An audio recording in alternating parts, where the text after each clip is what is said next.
Туғанынан көрген зардап. Әр әулеттің ішінде ондайлар болады. Жүзі күліп тұрғанымен, іші тар, ниеті бұзық. Тілі балдай болса да сөзінен у тамады. Адам ең ауыр соққыны сырттан емес, көбіне іштен жақын тартқан адамынан алады. Ол өз адамың сияқты көрінгенімен, сыртыңнан білдіртпей орғазады. Өз алдына тыныш қана тіршілік кешіп, барына қанағат етіп отырған бұл отбасы айт мерекесіне дайындалып жатқан еді. Үй ішінде тәтті бір қарбалас дұға, үміт бар. Бірақ есікке келген есім жай ғана қонақ болып келген жоқ. Мүлдем бөлек тағдырмен келді. Есікті ашпаса болмайтын, өйткені ол жат емес, өздерінің апасы. Ал егер есікті ашса, іштарлық сол берекелі шаңырақтың үстіне орнайтынын білсе де, олар есікті ашты. Өйткені пенде қолынан келгенін жасайды, бірақ соңғы сөз әрқашан Алланікі еді. Соңында Тәңірдің әділдігі орнағаны сондай, бәрі үнсіз қалып, тек аруждан ғана сөйледі. Ауылдың ең шетінде орналасқан екі қабатты үй сыртынан қарағанда өте қарапайым көрінетін. Қабырғалары жарылған, ауласы шағын, ішінде бірді екілі жеміс ағашы бар.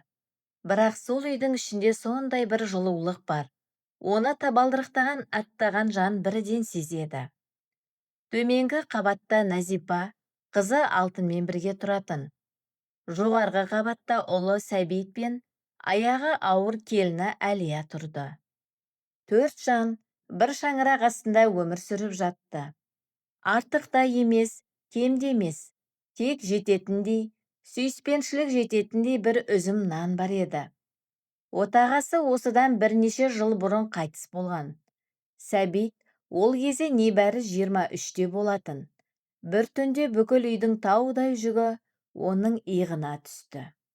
Ол жыламады, ең болмаса ешкім көрмейтін жерде жылады. Анасының алдында нық тұрып, уайымдама анашым, мен бармын деді. Содан бері сол сөзінде тұрып келеді. Назипа ана көп сөйлемейтін, бірақ бәрін жанармен ұқтыратын. Қабырғада ілулі тұрған күйеуінің суретіне кейде ұзақ қарап отыратын. Оны ешкім байқамайды деп ойлайтын, бірақ келіні Әлия бәрін көріп жүретін.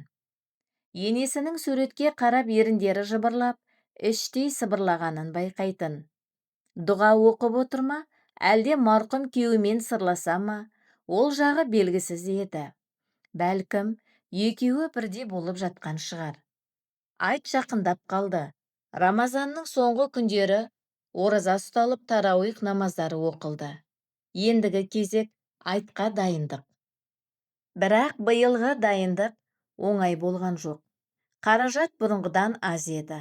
Сәбиттің маусымдық жұмыстары азайып, келіні Әлияның босанатын уақыты да таяп қалған. Әр тиын есептеулі еді.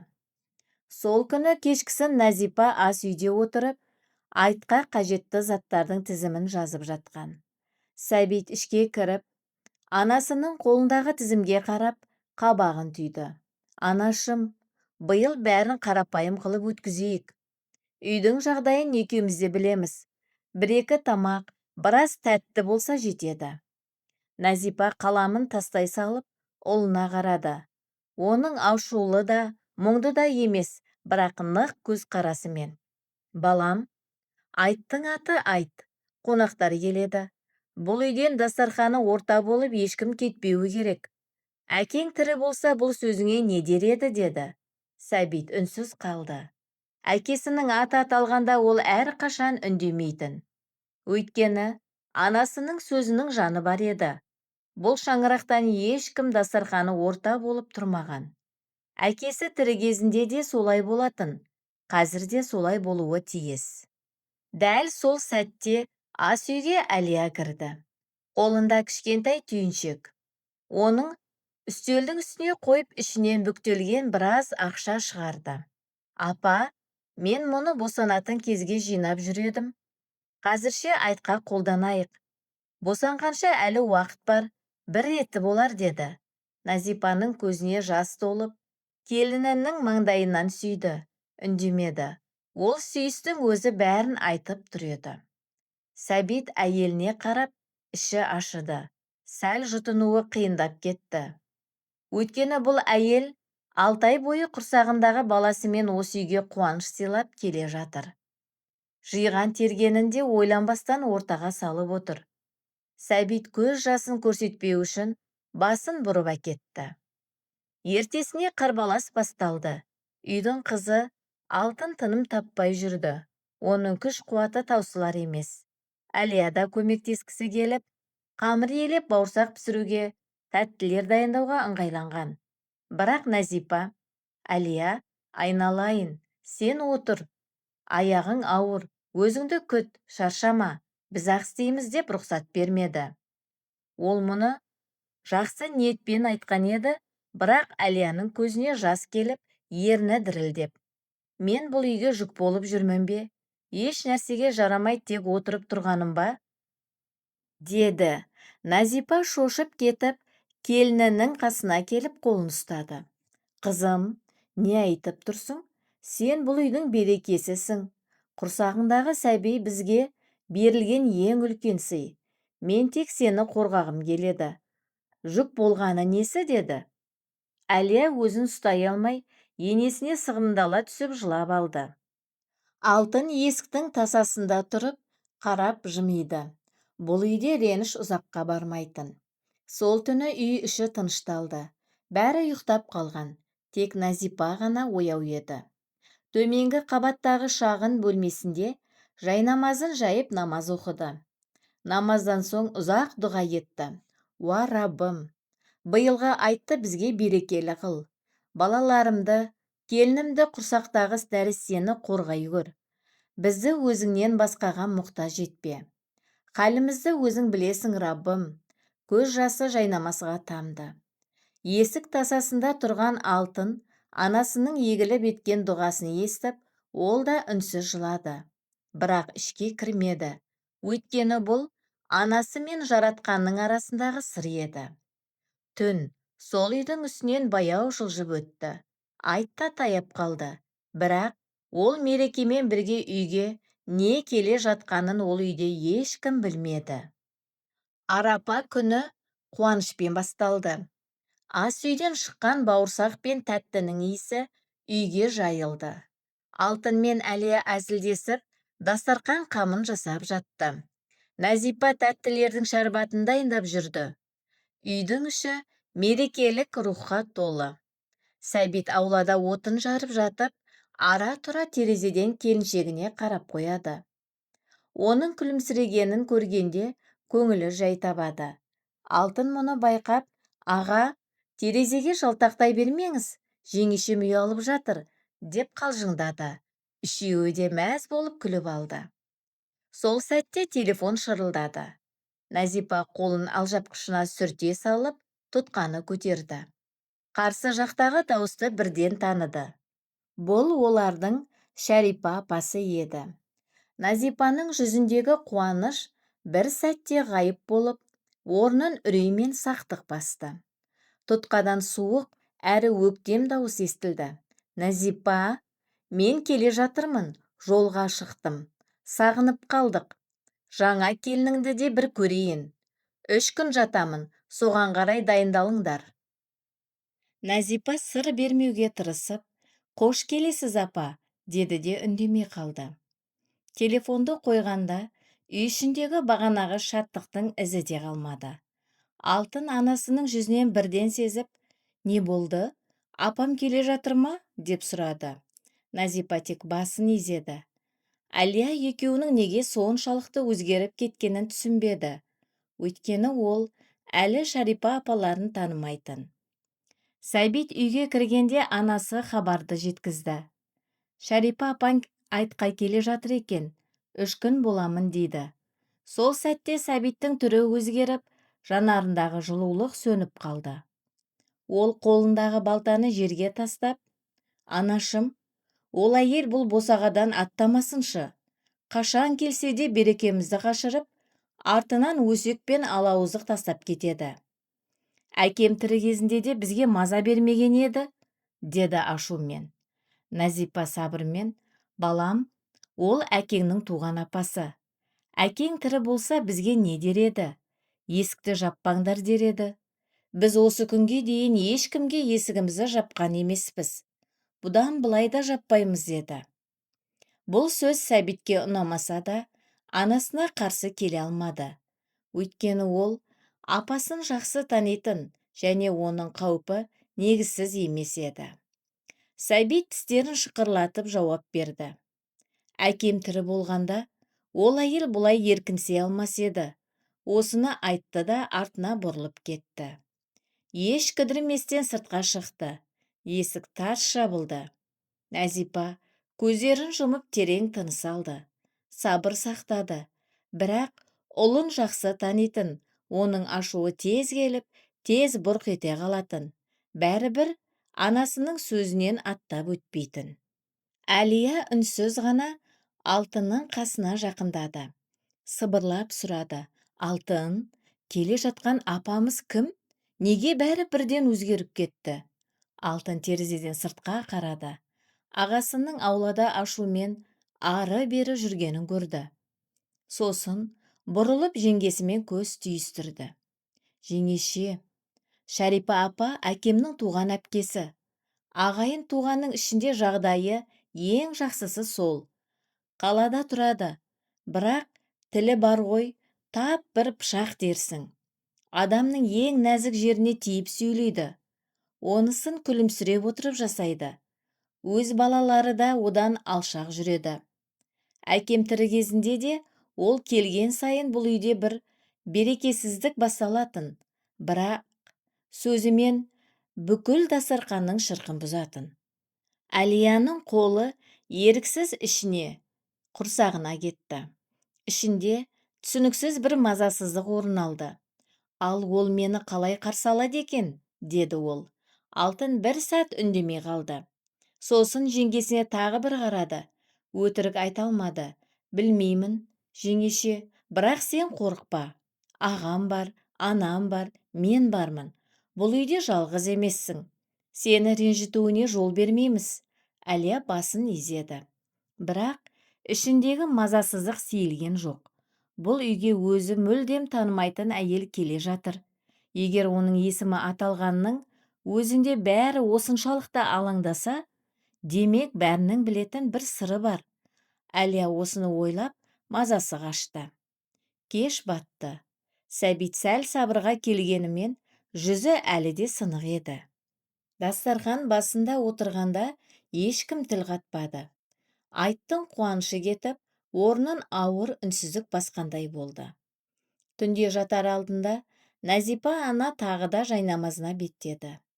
Қолын көкке жайды. Бірақ бұл жолғы дұғасы мүлдем бөлек еді. Даусында діріл бар. Уа Раббым, көңілімдегі мазасыздықты өзің жақсы білесің. Мен өзіңе сенемін. Балаларымды алауыздықтан қорғай көр. Келінімнің жүрегін сақтай көр. Осы айтты бізге қайырлы, берекелі өткізуді нәсіп ет. Сыртта жел күшейіп, ауладағы жапырақтарды ұшырып жатты. Тіпті бүкіл ауылдың үстіне бір ауырлық түскендей еді. 2 күннен кейін Шәрипа апа ауыл жолында көрінуі тиіс. Оның келуімен жаңа бір берекесіздіктің басталарын бәрі де сезіп отырды. Бірақ олардың білмейтіні, бұл келіс бұрынғылардың ешқайсына ұқсамайтын еді. Соңында бәрін сынайтын үлкен бір сынақ күтіп тұр. Айттың бірінші күні келді. Назипа ерте тұрып, дәретін алды. Сосын Сәбитті айт намазына ояту үшін ақырын ғана қасына барды. Сәбит үнсіз дайындалып, әкесі тірі кезінде бірге баратын мешітке қарай бет алды. Жолда кездескен ауылдастарымен айтысты. Бірақ ойынның бәрі үйде еді. Өйткені бүгін апасы келуі керек. Намаздан соң үй іші қозғалысқа енді. Алтын дастархан жайып жатты. Әлия пештен жаңа піскен бауырсақ пен тәттілерді шығарды. Ас үйден тәбет ашатын керемет иістер шығып, дастарханға түрлі түсті табақтар қойылды. Назипа Бәрін соңғы рет көзден өткізді. Майлықтар дұрыс па? Кеселер жеткілікті ме? Бірдеңе ұмыт қалған жоқ па? Бәрі дайын сияқты еді, бірақ Назипаның көңілі орында емес. Түстен кейін ауыл жолынан көліктің даусы естілді. Алтын дереу терезеге жүгіріп, сыртқа қарады. Сосын бұрылып, бір ауыз сөз айтты. Келді. Осы бір ауыз сөз жеткілікті болды. Үйдің ауасы бір сәтте өзгеріп сала берді. Сәбит орнынан тұрып, жидесін түзеді. Жағы қарсып қалған, ішіндегі ашуы әлі басылған жоқ. Бірақ анасына сөз берген. Сондықтан инабаттылық танытуы керек. Әлия да айнаның алдына барып орамалын түзеді. Жүрегі тарсылдап соғып кетті. Өйткені ол өзі танымайтын әйелмен алғаш рет жүздеспек. Оның үстіне бұл әйел есім аталғанда бәрін сескендіретін адам. Назипа есікті ашты. Шарипа есік алдында тұр екен. Көліктен жаңа түскен, қолында үлкен сөмкелері бар. Артында жүгін көтерген жүргізушісі. Үстінде қымбат пальто, құлағында алтын сырға, білегінде алтын білезіктер. Ауыл жолының ортасында қаладан шығып келген бір көрме сияқты еді. Жүзінде үлкен жылы күлкі бар. Назипатай, деп Шарипа Назипаны құшақтай алды.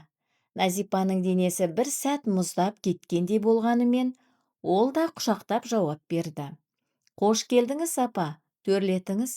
Шарипа кейін шегініп, екі қолын Назипаның жүзіне қойып, мұқият қарады. Қартайыпсың. Бірақ жүзіңдегі сол жылулық еш өзгермепті. Бауырым шын мәнінде жақсы жар таңдаған екен. Алла рақымына алсын. Сосын Шарипа жанарын Сәбитке бұрды. Қолын ұсынды. Жүзінде салмақты күлкі бар. Сәбит, бәрекелді. Ер жетіп нағыз азамат болыпсың. Әкеңнің жас кезінен аумай қалыпсың. Сәбит қолын алып қысты. Бірақ даусы мен іс-қимылы суық еді. Қош келдіңіз, апа, деді де, басқа ештеңе айтпады. Шарипа бұған мән бермегендей, немесе мән бермегенсіп тұра берді. Сосын жанары Әлияға түсті де, бір сәт тоқтап қалды. Әлия есіктің бергі жағында күтіп тұрған еді. Бір қолы ішінде, жанары төмен жүзінде ұялшақ күлкі бар. Шарипа оған қарай нық басып жүріп келді. Әлияның иегінен нәзік қана ұстап, жүзін жоғары көтерді де көзіне тік қарады. Демек, біздің келін мынау екен ғой. Мәс саған, қандай сұлу едің. Оның үстіне құрсағында бір жанды көріп тұрмын, деді. Сосын қолын Әлияның ішіне қарай созып, ақырын ғана сипап өтті. Әлияның денесі тітіркеніп кеткендей болғанымен, күлімсіреуге тырысты. Қош келдіңіз, апа, сізбен танысқаныма өте қуаныштымын, деп сәлем берді. Менде, келін, менде. Әттең, біз неге осыншама кеш таныстық екен? Әбестік емес пе, Сәбит? Не де болса мен қастарыңдамын. Әлия сәл жеңілдеп қалды. Басын бұрып алтынға қарады. Жанары мен жақсы адам сияқты ғой, дегенде ишарат білдірді. Сәбит тістеніп тұрып, әкем тірі болғанда, ол әйел мұншалықты батыл бола алмас еді, деді. Осыны айтты да артына бұрылып кетті. Еш кідірместен сыртқа шығып есікті тарс жапты. Назипа көздерін жұмып, терең тыныс алды, сабыр сақтады. Алтын жымиды, бірақ жанарындағы сақтық әлі де жоғалған жоқ еді. Дастархан жайылып, Шарипа еш кідірместен төрдегі орынға жайғасты. Назипаның жасаған тамақтарын бір-бірлеп мақтады. Назипа, Алла ақыңа айтайыншы, бұл не деген дәм? Алла сенің қолыңа ерекше шеберлік берген екен. Бауырсақтан алып тәттіден ауыз тиіп, шәйін ішті. Дастархан басында алғаш рет жылы ахуал орнай бастағандай болды. Бір уақытта сөз марқұм отағасына қарай ойысты. Шарипаның көзіне жас толып, басын сәл төмен иіп, даусы дірілдей сөйледі. Бауырым тым ерте кетіп қалды. Мұны естіген Назипа дереу орамалын шығарды. Екі әйел бір қайғыны бөлісіп, бірге көз жасын төкті. Сәбит те болған жайтты үнсіз бақылап отырды. Сақ болса да көңілінде басқа бір ой қылаң берді. Бәлкім, ол расымен де өзгерген шығар деп, адам қартайған сайын мұрт келеді дейді ғой. Бәлкім апамда сондай болған шығар. Әлия болса қуанышты еді. Дастархан басындағы бұл жылулық оның жанына жақсы әсер етті. Жүктіліктің әсерінен сезімтал болып жүрген ол көзіне жас алды.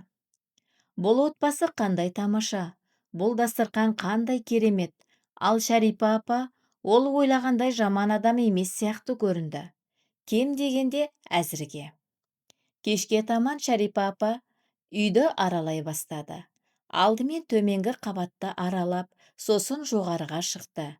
Әр бөлмеге кіріп, әр бұрышқа мұқият қарады. Назипа сәл жымиып, қарапайым болса да, өз шаңырағымыз ғой деді. Шәрипа да жымиды. Мұны жақсы жөндеп алыпсыңдар, шағын болса да жылы ұя болыпты.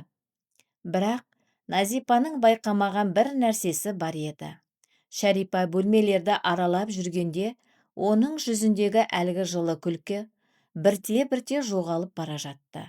Оның жанары қабырғаларды аралап, төбеге қадалып, терезелерді мұқият шолып шықты. Бұл жай ғана қарау емес еді. Бейне бір бәрін өлшеп тартып есептеп жүргенде көзқарас. Мұны алғаш болып байқаған Әлия болды. Ол бір сәт Шәрипаның шынайы жүзін көргендей болды. Оның жүзінде енді күлкі жоқ, орнына суық, қатал, әрі өткір бейне келген еді. Бірақ дәл сол сәтте екеуі көз түйістіріп қалды. Шәрипа еш кідірместен қайтадан жымиды. Жаңа ғана жүзінде пайда болған әлгі бейне бір сәттік елес сияқты болып қалды. Әлия, қызым, құрсағың сәл үлкейгенде, бұл үй сендерге тарлық етеді. 2 қабат енді жетпейді деді ол күліп. Бұл мақсатсыз айтылған пікір сияқты еді. Әлия да жымиды, бірақ ішінде бір нәрсе қозғалғандай болды. Неге бұл сөз оның көңіліне қаяу түсірді? Ол мұны өзі де толық түсіне алмады. Сол түні бәрі өз бөлмелеріне тарқасты. Шәрипа үшін төменгі қабаттан төсек дайындалған болатын. Алтында анасының бөлмесіне ауысты. Үй бірте-бірте тыныштыққа бөленді. Бірақ Әлияның көзіне ұйқы келмеді. Төсекте әрі-бері аунақшып жатты. Жанында жатқан Сәбит сыбырлап сұрады. Не болды? Ұйықтай алмай жатырсың ба? Әлия біраз үндемей тұрып, сосын ақырын тіл қатты. Білмеймін, ішімде бір мазасыздық бар. Бірақ не екенін өзімде түсіне алар емеспін. Апам жақсы мәміле жасап жүр. Иә, бірақ бүгін бір сәт оның жүзін көрдім. Сәбит. Бөлмелерді аралап жүргендегі жүзі басқа біреудің жүзі сияқты еді. Сәбит қараңғылықта жанарын төбеге қадады. Ештеңе айтпаса да, ішіндегі ойын тоқтата алмады. Мен де көрдім, Әлия, мен де көрдім. Шәрипа апамның іс-әрекетінде бір оғаштық бар. Бұрын соңды бұлай істемейтін. Қазір бізбен бір ойын ойнап жүргендей. Ал төменгі қабатта Шәрипа төсекте көзі ашық күйде жатыр еді. Ол да төбеге қарап жатты. Еріндерінің шетінде сәл ғана жымиыс бар еді. Қараңғыда ол күлкіні ешкім көре алмайтын. Бірақ ол жылы күлкі емес. Бұл жасаған есебінің дұрыс шыққанын білетін адамның үнсіз күлкісі еді. Айттың қалған 2 күні осы үйдің үстіне баяу шөккен көлеңке сияқты өтіп жатты. Әлі ешкім байқамаған, бірақ біртіндеп жақындап келе жатқан қараңғы көлеңке. Айттың 2-ші күні де өтті. Қонақтар келді, кетті. Шәй ішілді, тәттілер үлестірілді. Шәрипа келгендердің бәріне жымиып, әңгімелесіп жағдай сұрады. Бауырымның отбасы қандай тамаша адамдар, деді ол. Сыртынан қараған адамға бәрі мінсіз көрінетін.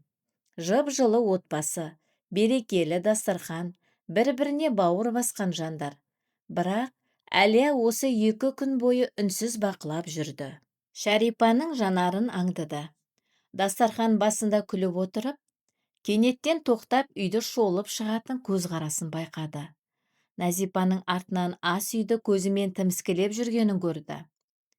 Сәбиттен жұмыс жағдайын сұрағанда, сөзінің астарындағы нәзік есепті сезді. Десе де, ешкімге тіс жармады, өйткені өзі де толық сенімді емес еді. Бәлкім, жүктіліктің әсерінен сезімталдық болар, немесе жай ғана құр қиял шығар. Өз-өзіне жақсы жағын ойлашы, Әлия. Бәлкім ол жай ғана қызыққан шығар, деді. Үшінші күннің таңы атты. Енді бұл соңғы күн еді. Шәрипа сөмкесін жинап, төсегін түзеп, заттарын әзірлеп қойды. Таңғы ас ішілді. Бәрі соңғы рет бірге отырды.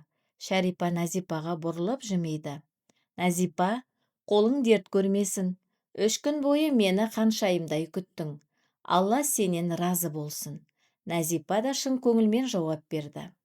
Оқасы жоқ, бұл үй сенің де үйің.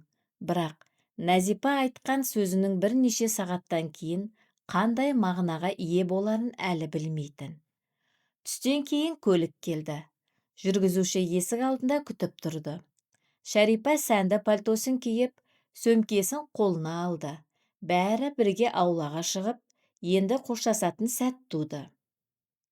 Шәрипа алдымен алтынды құшақтады. Бетінен сүйіп, әдемі қызым, өзіңді күт деді. Сосын Әлияға бұрылды. Қолын тағы бір мәрте Әлияның ішіне қойды. Иншалла, аман есен қайырлы ұрпақ келсін. Әлия жымиып, рахмет апа, деді. Сосын ол Назипаға бұрылды. Екеуі құшақтасты. Шәрипа оны қатты қысып ұстады. Назипа көріскенше. Назипаның көзіне жас келді. Не де болса айт қой. Не де болса ол марқұм күйеуінің әпкесі еді. Мұндай қоштасулар адамның көңілінде әрқашан мұң қалдыратын. Бірақ осының бәрі болып жатқанда, бәрінің ішінде жеңілдеу сезімі де бар еді. Бейне бір іштей, шүкір, аман есен өткердік, деп тұрғандай болатын. Сәбит болса сәл артта тұрған. Шәрипа бұрылып оған қарады, қолын ұсынды. Сәбит те қолын алып, жолыңыз болсын апа, деді. Бірақ Шәрипа Сәбиттің қолын жібермеді. Бір сәт тоқтап қалды да, сол мезетте оның жанары өзгеріп сала берді. 3 күн бойы жүзінде тұрған жылылық, әлгі жұмсақ бейне, әлгі жасанды күлкі бір сәтте ғайып болды. Орнына өте таныс суық сезім келді. Сәбит мұны бірден сезді. Қолын жылдам тартып алды. Шәрипа бір қадам кейін шегінді. Ол жанарын аулада тұрған төртеуінің, Назипа, Сәбит, Әлия, алтынның үстінен бір-бірлеп өткізіп шықты. Сол сәтте ауладан суық жел соғып өтті. Адамның сүйегінен өтетіндей, түршіктіретіндей жел. Шәрипа ернін жыбырлатты. Сендерге бір нәрсе айтайын. Кетпес бұрын мұны айтуым керек. Назипаның жүзіндегі күлкі бір сәтте қатып қалды. Сәбиттің иықтары ширықты. Әлия болса байқаусызда бір қадам артқа шегінді. Шәрипа сөмкесін ашып, ішінен бір конверт шығарды. Ішінде бүктелген бірнеше қағаз бар екен. Конвертті ақырын ғана Назипаның қолына ұстатты. Назипа, бұл үйде, мына жерде бауырым екеумізге ортақ мұра. Әкемізден қалған. Құжатта екеуміздің де атымыз бар. Сен де мұны білесің. Мен осы күнге дейін тіс жармадым. Өйткені бауырым тірі еді. Оған деген құрметім үшін үндемедім. Бірақ бауырым кетті. Содан бері талай жыл өтті. Ал менің хақым әлі осында тұр. Аулада бір сәтте ауыр үнсіздік орнады. Тіпті жапырақтардың сыбдыры да тыйылғандай еді. Назипа алдымен конвертке қарады, сосын жанарын Шәрипаға баяу бұрды. Оның не айтқысы келгенін түсінуге тырысты. Еріндері жыбырлады, бірақ даусы шықпады. Шәрипа сөзін жалғастырды. Даусы сабырлы, өз-өзін ұстаған және мұздай суық еді. Бұл үйдің жартысы менікі. Бұл заңды хақым, және менің осы хақымның өтеуі ретінде жалдау ақысын сұраймын. Әр ай сайын Тұрақты түрде төлейсіңдер. Осы уақытқа дейін тұрған жылдарыңның ақысын сұрамаймын. Оншалықты тасбауыр емеспін. Бірақ бұдан былай әр ай сайын маған ақша төлеп тұрасыңдар. Сәбит енді өзін ұстай алмады. Ашуы бірден жүзіне шықты. Көзіне қан толғандай болды, бірақ қадам алға шықты. Оның даусы ауланың қабырғаларында жаңғырды. 3 күн бойы дастарханымызда отырдың. 3 күн бойы жүзімізге күліп қарадың. Келініңмен таныстың, оның құрсағын сипап, мәссаған дедің. Әкем мен анам үшін жыладың. Ал енді есік алдында бізге осыны айтып тұрсың ба? Аулаға ауыр үнсіздік шөкті. Ешкім тіпті тыныс алуға батпады. Бірақ Шәрипа қозғалған да жоқ. Жүзіндегі бейне титтей де өзгермеді. Салқын қанды еді. Мұздай суық болатын. Бейне бір бәрін алдын ала есептеп, әр сөйлемді іштей сан мәрте қарап алғандай.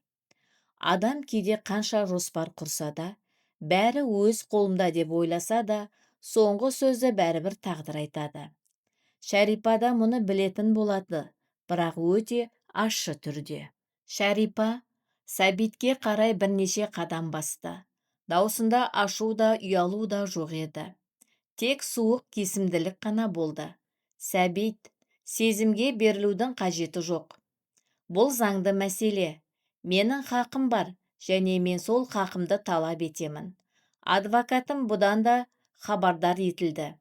Жақсылап келісеміз, немесе сот бізді келістіреді. Бұл сендердің таңдауларың. Назипаның тізесі дірілдеп кетті. Бір қолымен қабырғаға сүйенді, екінші қолы баяу кеудесіне барды. Көздері шарасынан шыға жаздап, жүзінің түсі оңып кетті. Ол мына әйелмен 3 күн бойы бір дастарханда отырды ғой. Төсегін өз қолымен салып берді. Ең дәмді асын оның алдына қойды. Шайын өз қолымен демдеп берді. Қонақ деп біліп, төбесіне көтерді. Ал енді сол әйел дәл кетер сәтте, дәл табалдырықта үйдің ішіне бомба тастап кетіп бара жатыр. Назипа іштей дірілдеп, Аллам-ау, мен бұл әйелдің арам екенін білетін едім. Бірақ мұншалықты тасбауыр болар деп еш ойламаппын деді. Әлияның бүкіл денесі қалтырап тұрды. Көзінен жас сорғаласа да, бірде-бір дыбыс шығара алмады. Бір қолы ішінде еді. Бейне бір сәбиін мына суық сөздерден қорғағысы келгендей. Шәрипаның жаңа ғана айтқан сөзі санасында тоқтаусыз жаңғырып тұрды. Осы уақытқа дейін тіс жармадым. Демек, 3 күн бойы ойындағысы осы болған ба? Демек, әр күлкісінің артында осы есеп тұрған ба? Демек, құрсағын сипап тұрғанда да, ішінде осы арамдықты сақтап жүрген бе? Алтын қорқынышпен ағасының артына тығылды. Көздері бақырайып, бетінің реңі қашты. Ерінің сондай қатты тістегенінен тіпті жаны ауыра бастады. Аулаға шөккен үнсіздік енді айт мерекесінің тыныштығы емес, дауыл алдындағы ауырлық еді. Сәбит апасына қарай тағы бір қадам басты.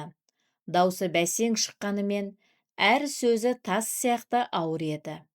Шәрипа апа, егер мұқтаж болсаңыз Құдай ақына айтайын, шын көңілмен берер едік. Есігімізді ашар едік, аштық та, бірақ сіз қазір алдымызға қақым деп шығып тұрсыз. 3 күн бойы жүзімізге күліп, дәл кетерде келіп жүрегімізге пышақ сұғып жатырсыз. Сіз айтқан хақ осы ма? Расымен де бауырыңыздың отбасына істейтін нәрсеңіз осы ма? Шәрипа көзін сәл сығырайтты. Ернінің шетінде тағы да әлгі мысқылды күлкі пайда болды. Енді оның жүзіндегі бүкіл жылулық өшіп қалған еді. Қарсыларында тұрған әйел бүкіл айт бойы көрген адамына мүлдем ұқсамайтын. Даусындағы суықтық ауладағы ауаны одан сайын қатайтып жіберді. Сәбит, олай сөйлеме. Бұл үйдің жартысы менікі, және мен тек өз хақымды сұрап тұрмын. Мұны соншалықты үлкейтудің не қажеті бар? Сен сезіммен сөйлеп тұрсың, ал мен заң бойынша сөйлеймін. Егер адвокатың болса, менің адвокатыммен сөйлессін. Бұл сөздер аулада жаңғырғанда, желде бір сәт тоқтап қалғандай болды. Ешкім үндемеді, өйткені енді бәрі бір шындықты түсінді. Шәрипа бұл үйге айттап келмеген, ол талай күннен бері сабырмен күткен есебін түгендеуге келген. Шәрипа артына бұрылды, еш асықпастан баяу басып көлікке қарай жүрді. Жүргізуші сөмкелерді жүк салғышқа салды. Көлікке мінер алдында ол тағы бір рет үйге бұрылып қарады. Сосын жанарын Нәзипаға қадады. Ол қарауда не өкініш, не титтей де ар-ұжданның белгісі жоқ еді. Тек өз есебін аяқтаған адамның суық рақаты ғана байқалатын. Көріскенше, Нәзипа, Аллаға аманат болыңдар. Көлік бірден қозғалды. Дөңгелектер көтерген шаң ауланың ішіне толды, және бірнеше секундтан кейін артта тек төртеуі ғана қалды. Ауланың ортасында қатып қалған 4 адам және олардың үстіне шөккен ауыр тұншықтырғыш жаныңды ауыртатын үнсіздік. Нәзипаның тізесінің буыны босап кетті. Тұрған жерінде тізерлеп құлап түсті. Дірілдеген қолын көкке жайды. Даусы үзіліп, сөздері тамағына кептелді. Уа Раббым, уа Раббым, сен бәрінің ең дұрысын білесің. Сен көрдің, Раббым. 3 күн бойы дастарханымызды аштық, көңілімізді аштық. Бізге жәрдем бере көр. Аллам, бізді таршылық пен шарасыздықта қалдырма. Сәбит бірден анасына қарай жүгіріп қолтығынан демеді. Оны жерден тұрғызуға тырысты. Анашым, тұрыңызшы, мұнда емес, жүріңіз ішке кірейік. Бірақ Сәбиттің даусы да дірілдеп шықты. Ашуы таудай болғанымен анасының мына хәлін көргенде, бойындағы күші сарқылғандай еді. Әлия болса, әлі сол орнында тұр. Бейне бір аяғы топыраққа тамыр жайып кеткендей. Көз жасы бетімен тоқтаусыз сорғалап жатты. Бірақ оның жанарында енді тек мұң ғана емес, басқа бір нәрсе бар еді. Суық, түршіктірерлік түйсік. Ол сол түні көрген әлгі бейнесін есіне алды.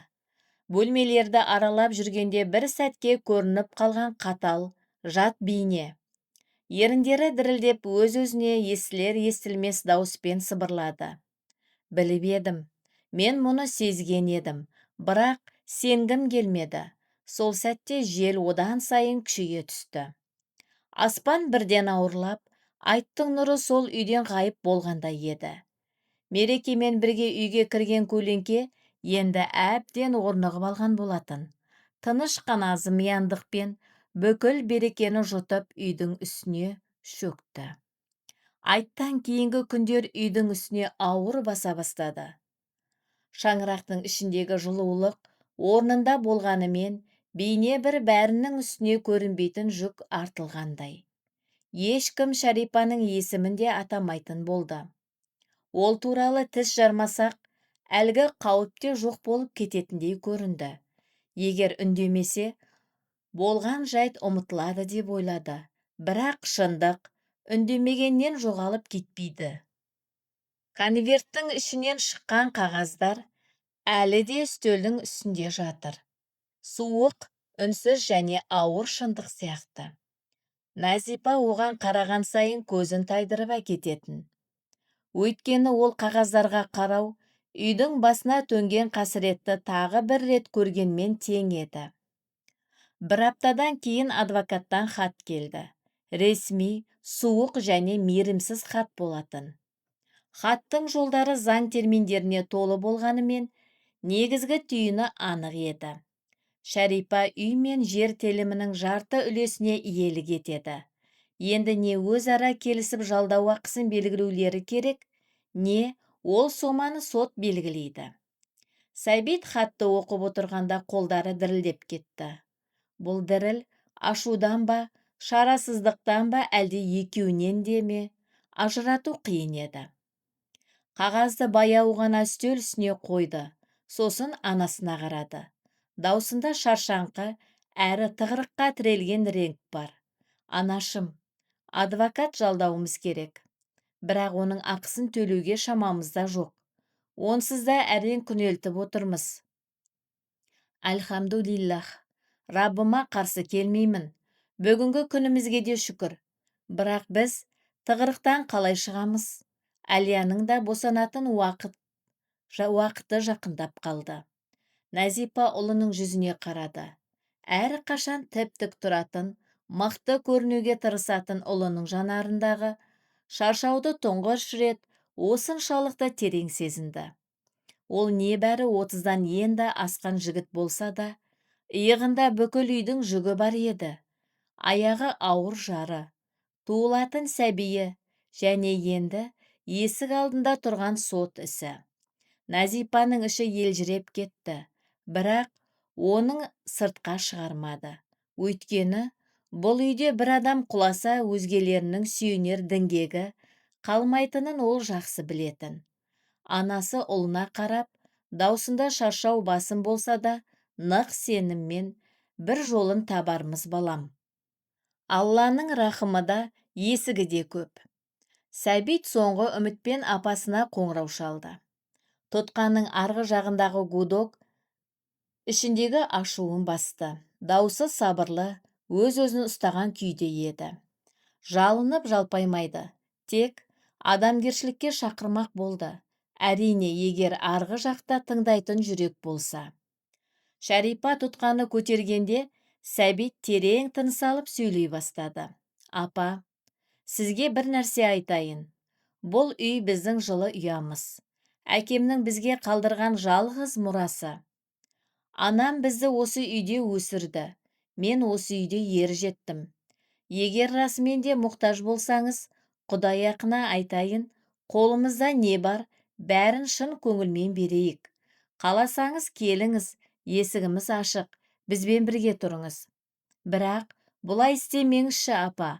Адвокаттың хаттарымен емес, келіп, бетпе-бет сөйлесейік. Біз сізге жат емеспіз ғой. Желінің ар жағында қысқа үнсіздік орнады. Ол үнсіздіктен де еш жылулық сезілмеді. Арғы жақта тұрған жан емес, шешімін әлде қашан қабылдаған суық қабырға сияқты еді. Сосын Шәрипаның даусы естілді. Сабырлы, арақашықтықты сақтаған және сол баяғы мұздай суық күйі. Сәбит, мен сезіммен іс қылмаймын. Хақым қанша болса соны талап етемін. Шын көңілмен берейік дегенің бос сөз. Сен адвокатыңмен сөйлес.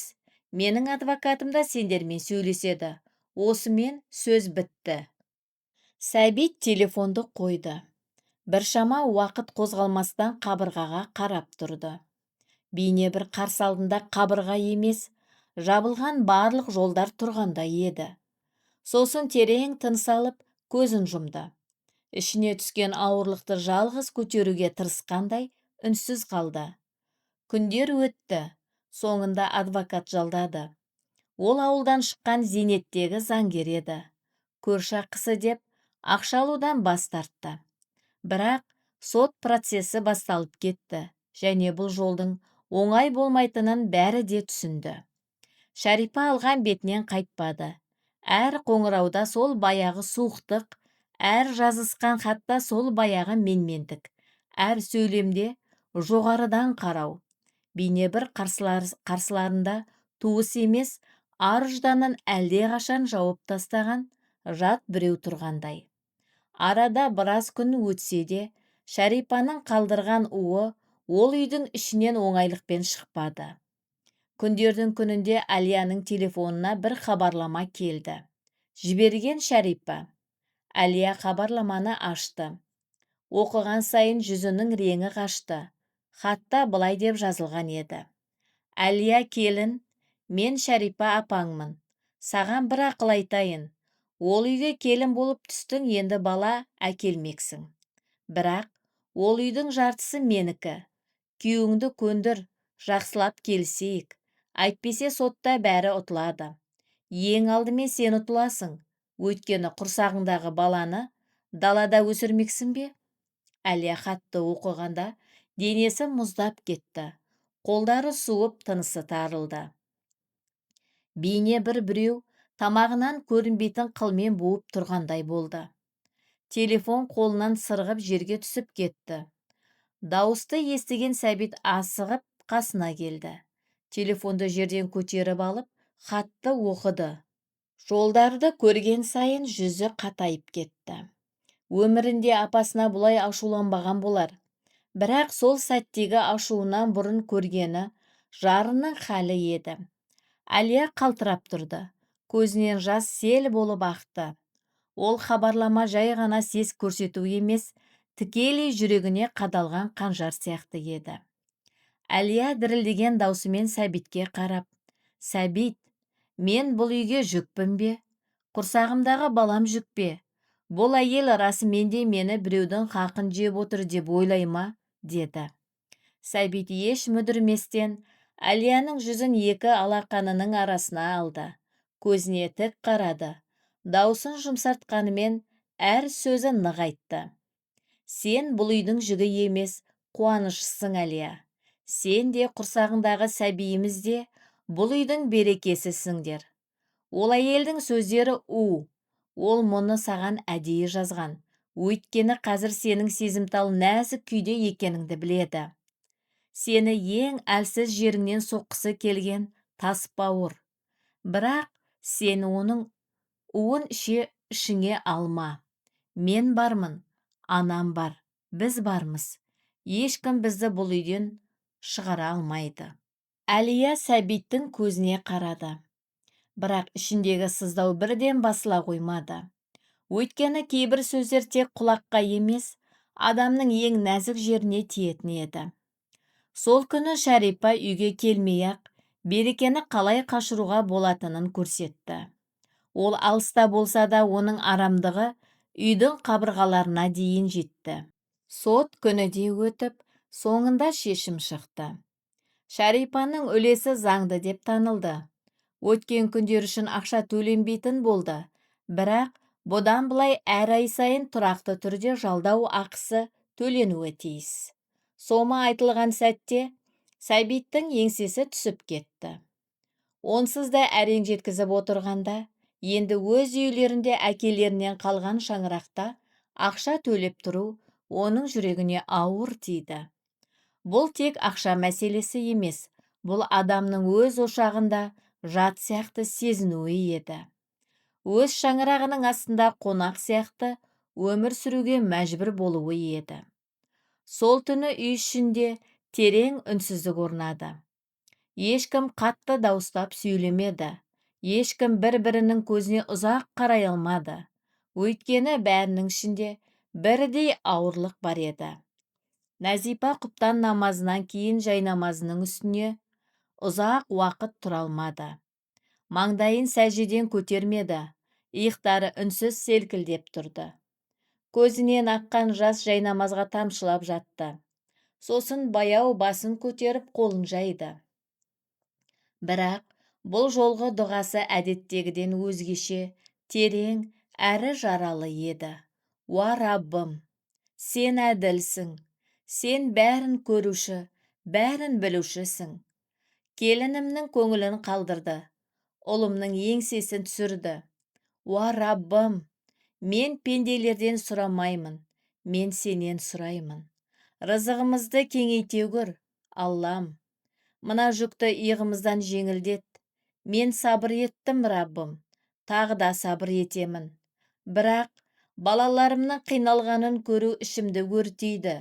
Оларды қорғай көр, Аллам.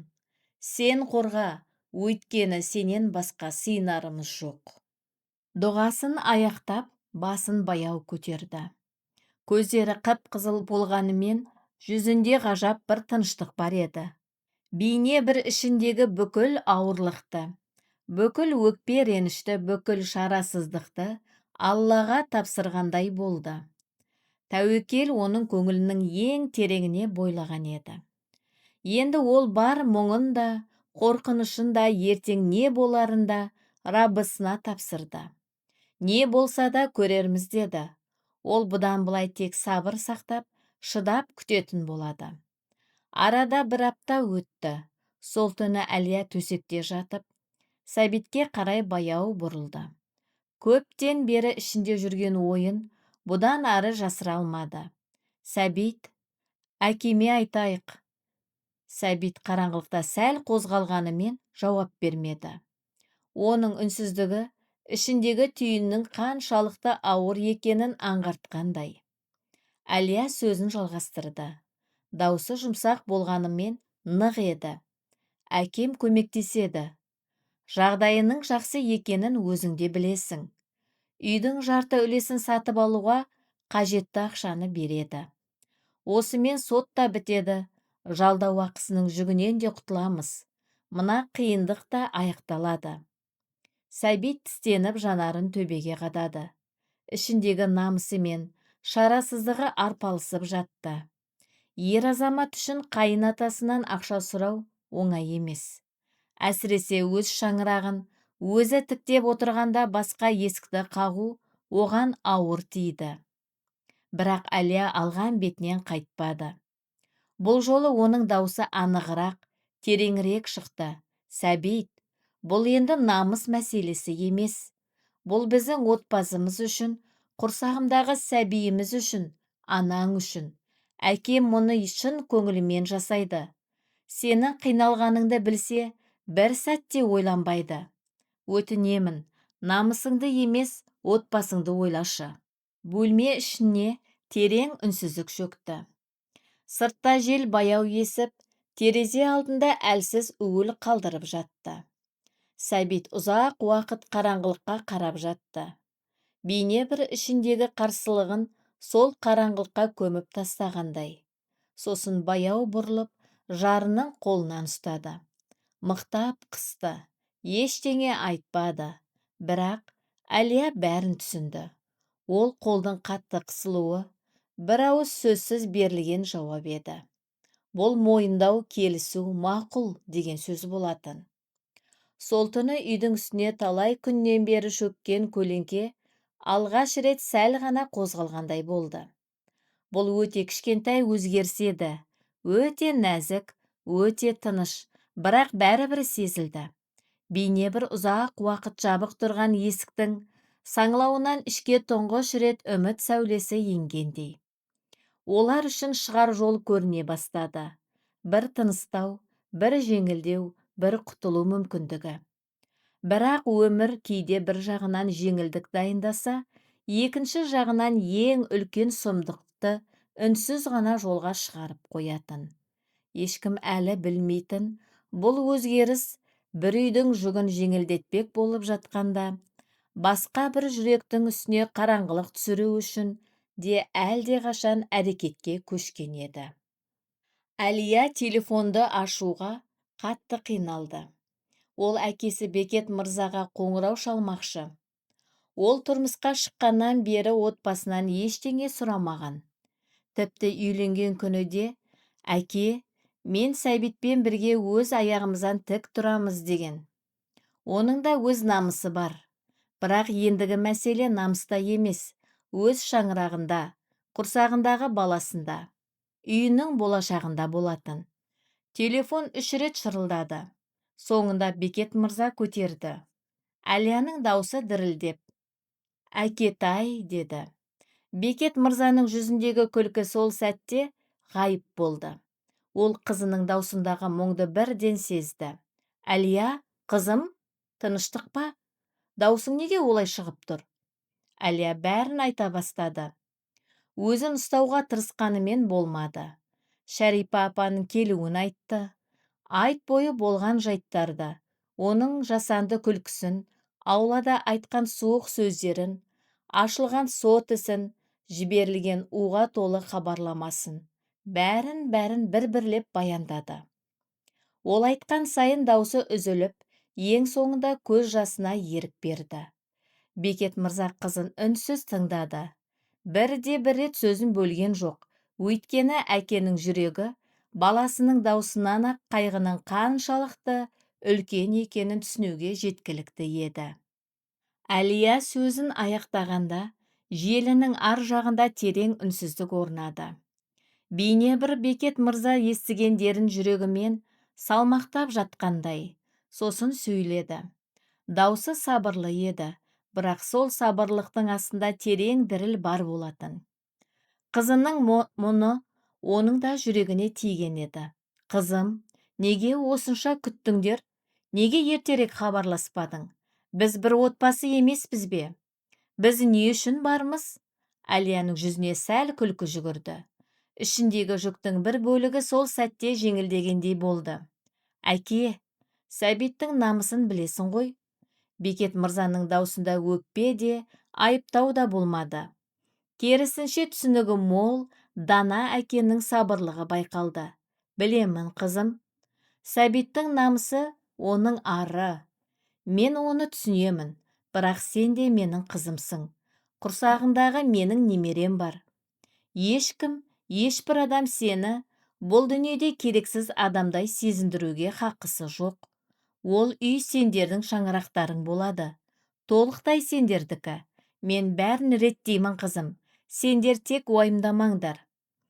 Әлияның көзінен тағы да жас сорғалады. Бірақ бұл жолы жас арасында қорқыныштан гөрі жеңілдеу басым еді. Әкетайым, деді ол. Бекет мырзаның даусы одан сайын жұмсара түсті. Жылама, қызым, жылама. Әкең тірі ғой. Ертесіне Бекет мырза ақшаны жіберді. Үйдің жарты үлесін сатып алуға қажетті сома толықтай дайын болды. Кейін адвокат арқылы Шәрипаға ресми ұсыныс жолданды. Бәрі заңды, бәрі ашық, бәрі таза түрде аяқталуы тиіс еді. Шәрипа расымен де таңғалды. Ол бұл отбасын шарасыз, ақшасыз, қолдаусыз, оңай езіле салатын адамдар деп ойлаған еді. Олардың ақшаны қайдан тапқанын білгісі келді. Бірақ оны сұрауды қажет деп таппады. Өйткені ол үшін ең маңыздысы ақшаның келуі. Ұсыныс қабылданды, үлес құнын алды да, құжаттарды еш қиындықсыз өткізді. Ол құжат Назипаның қолына тигенде, әйел оған ұзақ уақыт телміріп қарап қалды. Қолындағы жай ғана қағаз емес еді, бұл үйдің құжаты. Бұдан былай толықтай өздеріне тиесілі шаңырақтың куәлігі. Енді не сот ісі, не жалдау ақысы, не есік алдында күткен әлгі қорқыныш қалмады. Назипа құжатты баяу ғана кеудесіне басты. Көзін жұмып, бейне бір талай күннен бері ішінде көтеріп жүрген барлық ауырлық сол сәтте сәл де болса жеңілдегендей болды. Сосын ештеңе айтпастан жайнамазына беттеді, сәждеге жығылды. Ұзақ уақыт бой көтермеді. Бірақ бұл жолы оның көз жасы шарасыздықтан емес, шүкіршіліктен ағып жатты. Ерінен шыққан әрбір сөз Раббысына берілген жүректің тыныштығы еді. Уа Раббым, мен саған сендім, сен мені ұятқа қалдырмадың. Саған сыйындым, сен маған есіктер аштың. Саған шүкірлер болсын, Раббым. Мыңда бір шексіз шүкірлер болсын. Сол күні Сәбит те телефонын қолына алды. Қайынатасы Бекет мырзаға қоңырау шалды. Сөзі қысқа болғанымен, әр сөзі жүрегінен шыққан салмақты, әрі шынайы еді. Әке, Алла сізге разы болсын. Жақсылығыңызды өтей алмаспын, бірақ бұл қарызды қайтарамын. Әр тиынына дейін қайтарамын. Қанша уақыт кетерін білмеймін, бірақ міндетті түрде қайтарамын. Бекет мырза күлді. Бұл жылы, шынайы нағыз әкенің күлкісі еді. Сәбит балам, сен менің қызыма да, немереме де жақсы қара. Олар саған Алланың аманаты. Мен үшін ең үлкен қайтарым осы. Сәбит телефонды қойғанда көзіне жас толды. Бірақ бұл жолғы сезім мұң емес, намыста емес, тек шексіз ризашылық еді. Айлар өтіп соңында Әлия босанды. Алла оларға сап-сау ұл баланы нәсіп етті. Сол күннен бастап үйдің іші мүлдем басқа күйге енді. Ауыр үнсіздіктің орнын Сәбидің даусы басты. Бөлмелердің ішінде енді қуанышты сыңғырлар, күлкілер, сәбидің тілмен айтып жеткісіз иісі аңқып тұрды. Нәзипа немересін алғаш рет құшағына алғанда, оның жүзіндегі бейнені сөзбен сипаттау мүмкін емес еді. Бейне бір жылдар бойғы жиналған барлық қайғы мұңы сол кішкентай дененің жылуымен еріп кеткендей болды. Алтын сәбидің айналасында шыр көбелек айналып жүрді. Бір олай, бір былай басып, оның әрбір қимылына ерекше қуанды.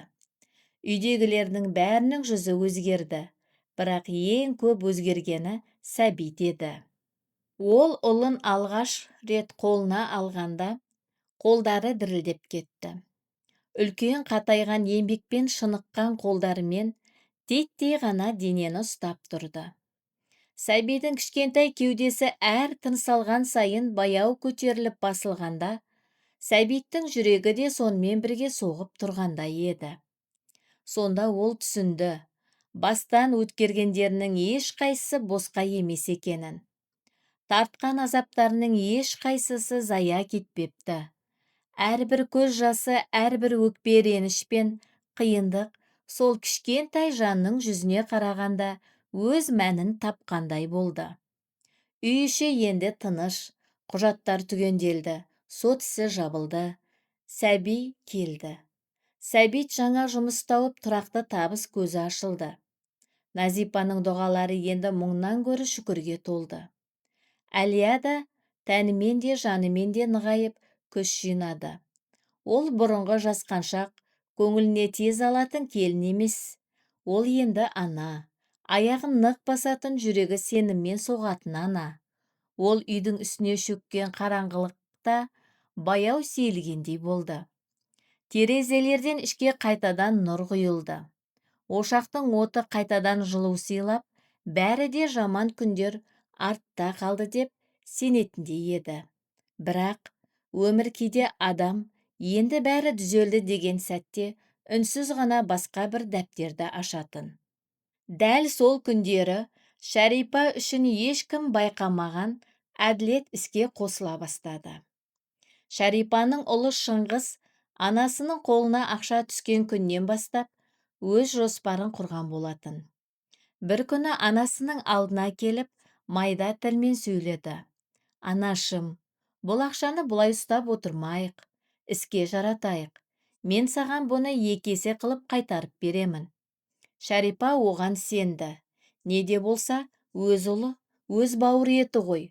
Бір жағынан аралары суып кеткеніне көп болған. Бәлкім осы сылтаумен қайта табысармыз. Ана мен бала арасындағы мұз ерір деп ойлады. Шыңғыс алдымен үйдің құжаттарын сұрады. Шәрипа берді. Сосын жиған тергенін сұрады. Оны да берді. Артынан сенімхат сұрады. Сол сәтте Шәрипа бір сәт кілт тоқтады. Ішінде бір күдік қылаң бергендей еді. Бірақ ол күдікті өз қолымен басты. Өйткені адам өз перзентінен жаманды күткісі келмейді ғой. Өз ұлыма сенбегенде кімге сенемін, деп ойлап оны да берді. Арада 3 ай өтті. Бір күні таңертең Шәрипа банкке барды. Ішінде түсініксіз бір мазасыздық бар еді, бірақ не күтіп тұрғанын білмеді. Есеп шотын тексертті. Тақыр таза, 0. Бір сәтте не естігенін түсінбей, тынысы тарылды. Дүние төңкеріліп кеткендей болды. Дереу құжаттарды тексертті. Үйі де, дүкені де, жиған ақшасы да бәрі Шыңғыстың атына өтіп кетіпті. Бір ғана қолмен, бір ғана қаламның ізімен, өз ұлының қолымен бар байлығынан айырылды. Шәрипа дірілдеген қолдарымен телефонына жабысты. Шыңғысқа хабарласты. Телефон сөндірулі. Тағы хабарласты, тағы сөндірулі. Жүгіріп ұлының үйіне барды. Есікті қағып еді, әрі-бері қақты, ешкім ашпады. Көршілерден сұрады. Олар иықтарын қиқаң еткізіп, Шыңғыс көшіп кетті деп жауап берді. Қайда деп сұрады даусы қарлығып. Ешкім білмеді, білгендер айтпады. Міне, Сол сәтте Шарипа ащы шындықты түсінді.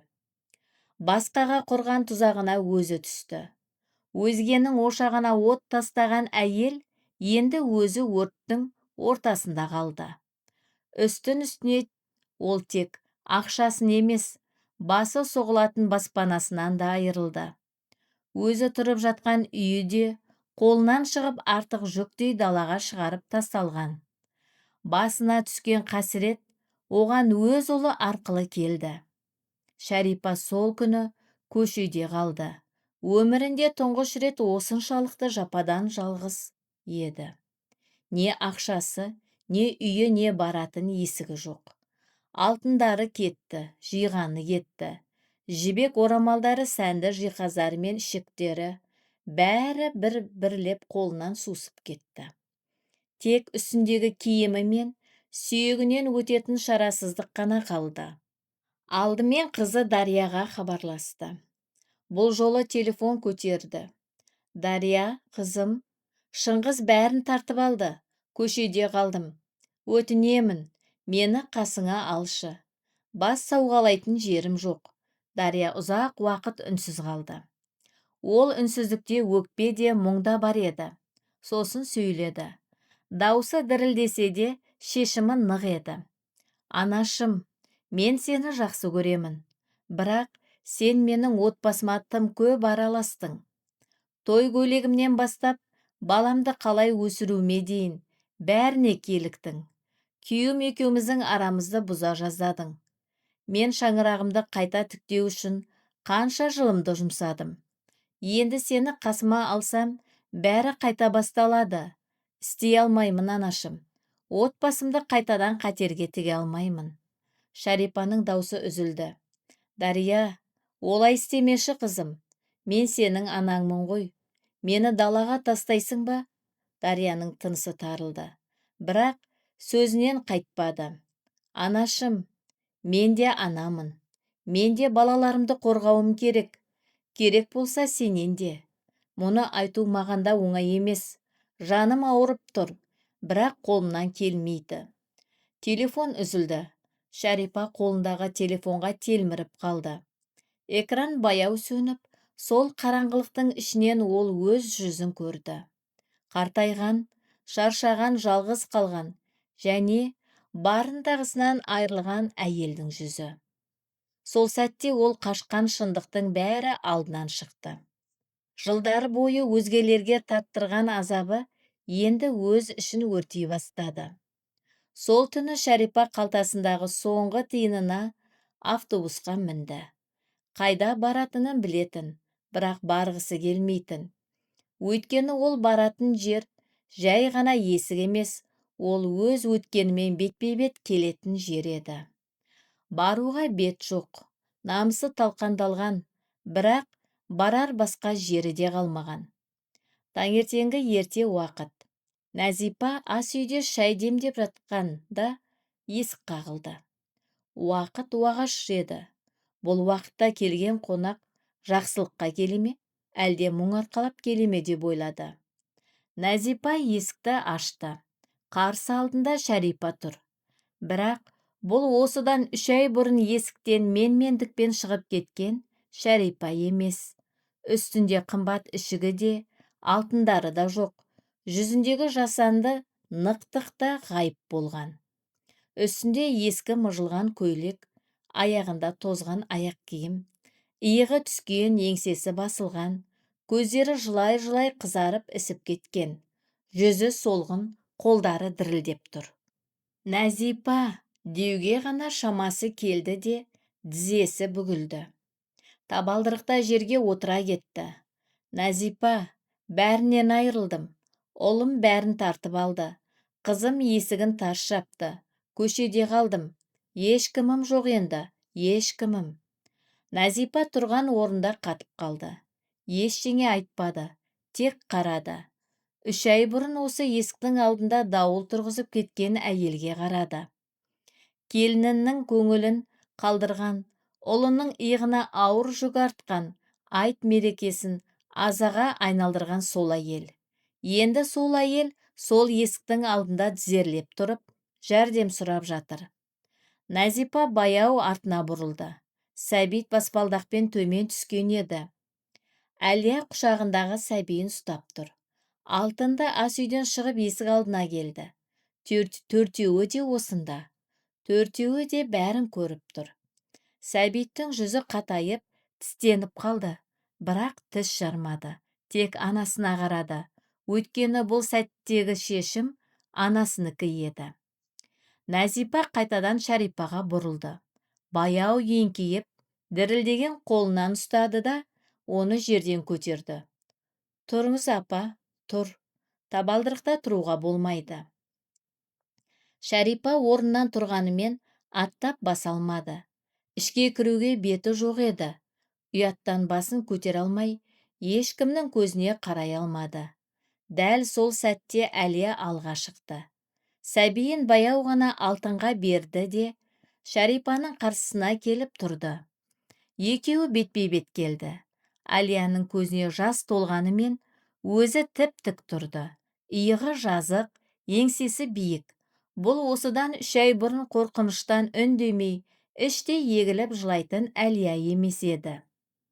Ол ана болған, қайғыны ішіне көмген, өз жарасынан күш жинаған әйел еді.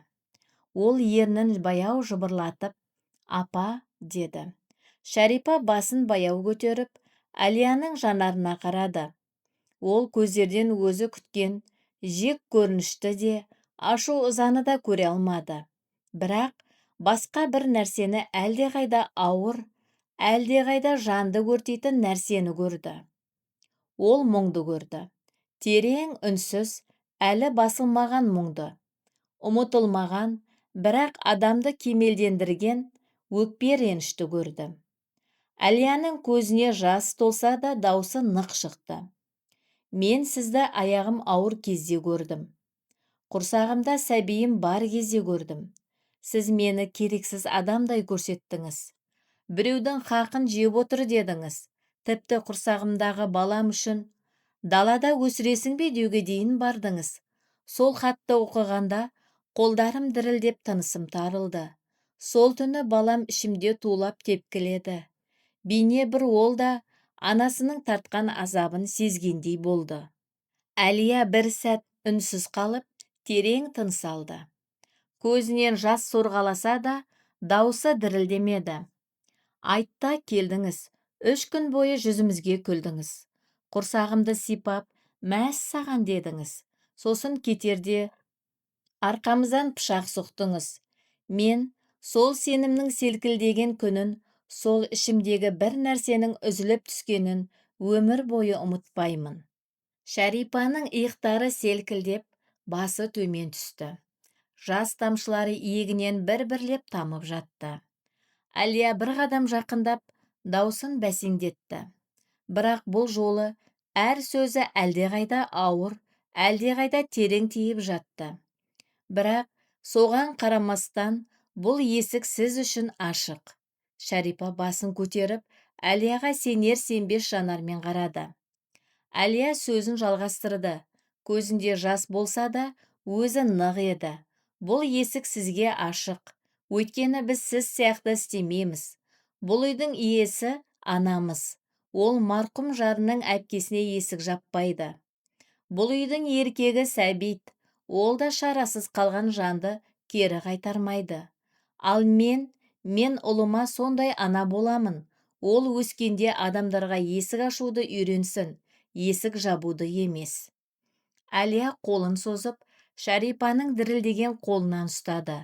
Жүріңіз, ішке кіріңіз, далада тұрып суық тигізіп алмаңыз. Шарипа сол қолдан ұстаған сәтте тізесі тағы да босап кетті. Бірақ бұл жолы жерге құламады. Әлия оны жібермеді. Назипа да екінші қолтығынан сүйеді. Үшеуі бірге баяу басып ішке кірді. Сәбит әлі де есіктің жанында тұрған. Апасына қарады.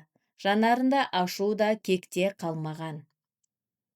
Тек терең шаршау мен адамның ең түкпірінен шыққан үнсіз мейірім ғана бар еді. Сосын салмақты сөйледі. Шарипа апа, бұл үй енді біздікі.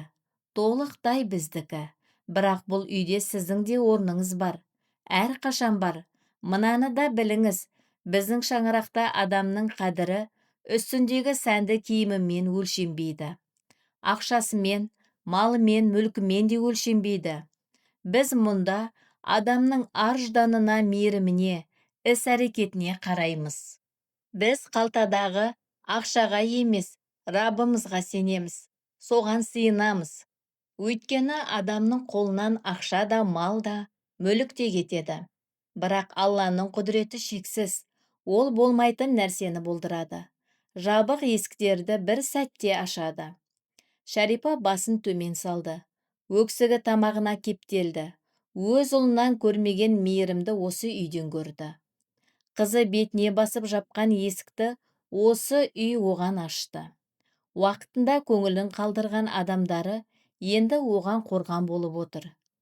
Осы жайт Шарипаға кез келген соттан да ауыр тиді.